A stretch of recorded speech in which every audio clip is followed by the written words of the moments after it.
காசி ராஜா அவனுக்கு ஒரே ஒரு பொண்ணு. அவளுக்கு கல்யாணம் ஆகல, கல்யாணம் பண்ணிக்க மாட்டேங்கிறா. அந்த பொண்ணு வயசாச்சு. ஒரு நாளைக்கு அந்த அரண்மனை அமைச்சர் ஓடி வர இளவரசியோட அறைக்கு ஓடி வந்து, அரசர் ரொம்ப சீரியஸா கிடக்காங்க, ரொம்ப ஆபத்து கட்டத்தில் இருக்காங்க, வாங்க. அந்த பொண்ணு சொல்றா, ஏன் என்னாச்சு? அவர் சாப்பிட்டுக்கிறதுக்கு 10 நாள் ஆச்சு, சாப்பிட மாட்டேங்க. இதே என்கிட்ட முன்னாடி சொல்லலைங்கிற அந்த பொண்ணு. சொல்லக்கூடாதுன்னு சொல்லிட்டாரு. இந்த பொண்ணு விழுந்தடிச்சு ஓடியார, ஏன்பா சாப்பிடலாம்? பின்ன என்னமா உனக்கு வயசாகிட்டே போகுது, கல்யாணம் பண்ணணும்னு சொன்னா கேட்க மாட்டேங்கிற. கல்யாணம் பண்ணிக்கிறேன்னு சொல்லி சாப்பிட்றேன், உயிரை காப்பாத்திக்கிறேன். இல்லைன்னா வேண்டாம், நான் காசி விஸ்வநாதன்கே போயிடுறேன் அப்படின்னு. இந்த பொண்ணு அப்பாவை எப்படியாவது காப்பாற்றணுங்கிறதுக்காக என்ன தெரியுமா பண்ணா, அப்பா நாளை காலையில நாம 2 பேரும் கிளம்பி 4 மணிக்கு முதல் பூஜை, காசியில முதல் பூஜை 4 மணிக்கு. இப்ப போயிட்டு வந்திருக்கிறார் அண்ணன், அவருக்கு தெரியும். முதல் பூஜை 4 மணிக்கு, 4 மணிக்கு போவோம். இது நடக்கிறது முதல் நாள் இரவு 12 மணிக்கு நடக்குது.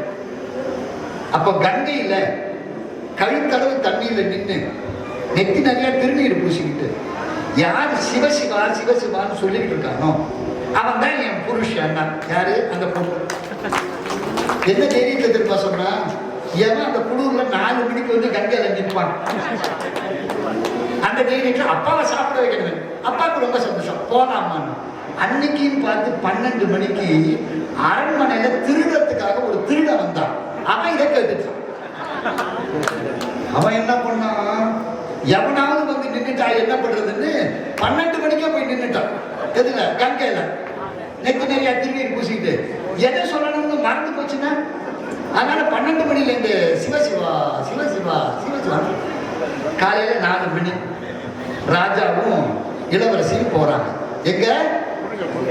காசி விஸ்வநாதர் பாருங்க. 10 மணி நிக்கிறான் கங்கையில. ராஜாவுக்கு சந்தோஷம் தாங்கல. அப்படியே அந்த யார திருடனை கையை பிடிச்சு கூட்டிட்டு வந்து மேல வந்து, அப்பா ரொம்ப சந்தோஷம், காசி விஸ்வநாதர் எனக்கு அருள் பண்ணிட்டாரு, இது என் பொண்ணு, கல்யாணம் பண்ணிக்க அப்படின்னா. இவன் எதுக்கு நிக்கிறான்? அதுக்கு தானே நிக்கிறான். இவன் என்ன தெரியுமா சொன்னான், கல்யாணம் பண்ணிக்க மாட்டான் போயா அப்படின்னா. ராஜா சொன்னாரு, டே நான் யார் தெரியுமாடா, இந்த காசி ராஜ்யத்துக்கே நான் ராஜாடா, என்ன கல்யாணம் பண்ணிக்கிட்டா இந்த ராஜ்யமே ஒண்ணுதுதான்டா, கல்யாணம் பண்ணிக்கடா அப்படிங்கிறான். அவன் போயா கல்யாணம் பண்ணிக்க மாட்டான்டா.